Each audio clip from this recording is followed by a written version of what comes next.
So, indoor plants, you heard of them? Aquariums, you've also heard of them. But what if I could tell you could put your indoor plants in the aquarium? Today, that's what we're going to be looking at. What kind of plants you can put into your aquarium. What ones are going to be able to actually live and survive and not just die. They're going to help with your nitrates. They're going to keep your water crystal clear. And they're going to look goddamn nice. Welcome to another Nature Pets and Aquariums video. I am Holly, you are you. So let's start the video.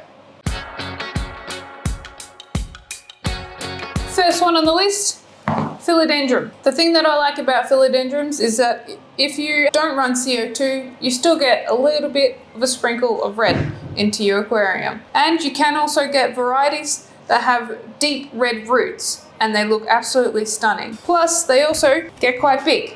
There's a Philodendrum here. You can get them in a range of different colors, different varieties. The thing about philodendrums though is that you'll need to make sure that it has something that it's propped up against. This stem can get quite heavy and it needs some support. So you can get some zip ties and attach it to something that's sitting outside of your tank or even a stake. It appreciates because otherwise it's just sort of gonna start to flop down. Which I mean, look, it might look nice, but that's just something to take into consideration. The stronger your aquarium light, the more reds you're gonna get from your plant. So if you don't have any CO2 in your tank, but you're still wanting to have a little bit of a splash of red in it, Philodendrum's gonna look mighty fine. Next, your Singonium, or arrowhead plant. These guys will grow in literally anything. They grow fast. Their roots also provide cover for small fry or your smaller fish. And they're just a sick plant. You can get them in a range of colors. So you've got green, you can get like a really light colored green, deep colored green. You've got your more red. You can get ones that have splashes of red to them as well, like a kind of mosaic. Small ones, big ones, some the size of your head. No, not the size of your head, but yeah, they're a gorgeous plant. They will grow in anything and they're super easy to propagate as well. So like with the philodendrums, they have their main stems, which you can just cut and they'll shoot out more roots. Simple, happy little chap. The next one is Ficus Creeping Fig. This one is a variegated form, which meaning it's got these white little edges around it, but you can get it in its normal form.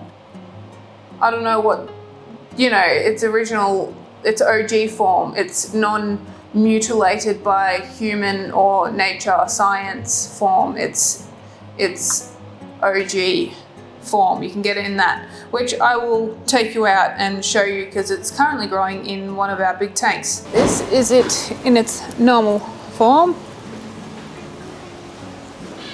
as you can see, and it's completely taken over this tank and it looks awesome. This plant, sort of like Singonium, really cool because it grows super fast, and I mean like really fast. It's easy to propagate. Again, will destroy them nitrates, absolutely just obliterate them nitrates because it grows really fast. It takes a lot of food, which in that case, you might actually need to start supplementing with a bit more fertilizer if you haven't or if you don't, because this bad boy is gonna need a bit to eat, especially if you don't have many fish. If you have a small amount of fish, it's not gonna produce enough nitrates for them to eat off. And I mean, look, they'll still grow, but if you want it to be completely carpeting the walls or taking over and you want your house to look like a jungle like I do, well then let's add some fertilizer, I reckon. It's just a mad all-rounder plant. I'm big on my ficus. It also comes in another variety, a oak leaf fig, or Ficus quinquefolia, which is also, it is stunning. It's gorgeous. Ficus is one of them bad boys that I reckon everyone should get around. And if you're not, then you're just elite.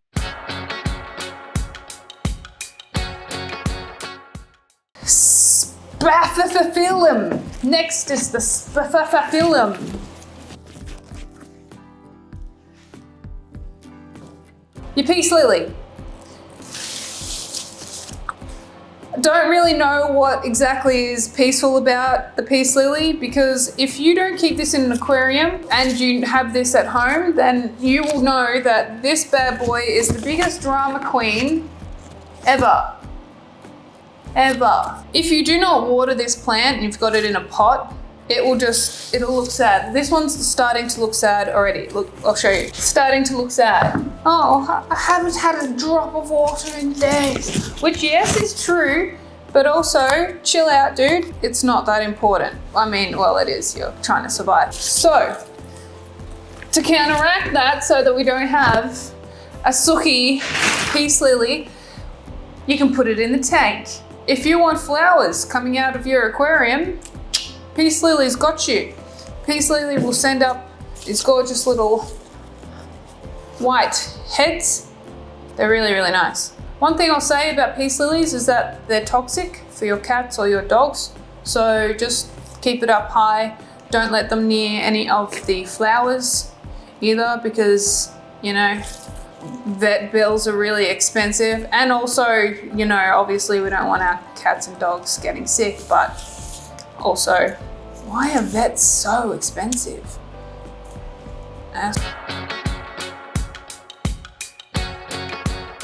Monstera. Now this one's a Thai constellation. Oh, fancy, fancy. Monsteras are great to put into your aquarium. They are slow growing, so you're not going to see as much growth as, say, your Ficus Creeping Fig. But, I mean, look at that. It's beautiful. There's a whole bunch of different Monsteras that you can get. You can get ones that have huge big leaves. Huge big leaves. Again, these guys can get quite heavy too. So usually you would stake them in your pot. I would find a wall, give your Monstera a nice good walling, and you'll be sweet. You'll be happy. This is also a Monstera. This one is a monkey face, I believe, or Swiss cheese, which is more of a faster climbing variety. And these guys will do really well with keeping your nitrates low as well. So these are the common ones that we keep in our display tanks here at Nature Pets and Aquariums. Oh my God, I've done this without my microphone. So these are the ones that we keep in our display tanks here at Nature Pets and Aquariums. And you're probably wondering, how do I put them into my tank? Please tell me, how do I do it? Okay, I will. Let me show you. First, get yourself a tub. Now, I'm gonna go with a Filidendrum, and you can come over here. So, we have our plant. What you want to do is try and remove as much soil as possible. Give your pot a bit of a squeeze, a bit of a tap, and it'll come off like that. Put it down. Oh yeah, this one's got red roots, so I'm going to be able to show you exactly what I mean. This is Imperial Red, Philodendrum Imperial Red, so this one's going to have stunning nice roots that I can show you. Now, you're going to want to try and take as much of the soil off as possible. And unfortunately, yes, you are going to break some of the roots, but don't worry, the plant will survive. Should have taken my rings off before I did this, oh well. Again, you want to try and remove as much soil as possible, because what we're going to do is take it over to a tap and rinse off the roots there. Now, when we rinse it, we don't want to clog up the drains and then make our landlord angry. We must make the masters happy. Yeah, and also, I mean, it's probably not a good thing to clog up your drains with. a bit of Filidendrum dirty soil, is it? No. We have got it cleaned. The roots are beautiful and red, so this is gonna look super nice in an aquarium. Now, all we need now is an actual aquarium to put it in. Oops. Breaking everything, yep. I'm gonna show you a trick that I have made, that I figured out, with how to actually attach them so that they don't just go float about in your tank. So let's do that. So now, if this is what your tank looks like at home, we have our plant, and I like to use these. They come in a range of different sizes, and you can use it just to attach to the side of your tank and then clip onto your plant, which I'm gonna do now. I'm gonna have to move this camera back. You're messing with Shazan's tank. I am. Shazan, I'm only putting it in for a second and then I'll take it out. Just need it. Yeah. Yeah. I'm just using it as an example. If the stem is too thick, you just sort of not break it. Try not to break it. Now, another thing to also note is the height in which you put your plant. What you really want to do is have the height right at the water level, just where it meets. Pop it in that way. Otherwise, the stems here are going to get a bit gooey. You'll definitely get some floaties added to the aquarium. This is not a huge deal. The filter will pick it up. It's just make sure you actually remember to clean your filter out in a week or so, or until everything's been picked up. I don't want to ruin Shazan's tank, but somehow it's now looking like someone's placed a big plant awkwardly at the front so the camera can see it for their YouTube videos somehow. So I moved the big plant to a big tank. This is where our red Filidendrum, named Phil, will live out the rest of his days. So boom! There you go. Thank you for watching this video. I hope I've given you some ideas on what freaky plants you can put into your tank. Quite a few to choose from. If you would like to purchase any of these plants, we're in Blackburn, Melbourne, Australia. If you've enjoyed this video, please give it a like and subscribe. Allows me to bring these cool plants to you. Until then, may your roots be soggy and your leaves be dry.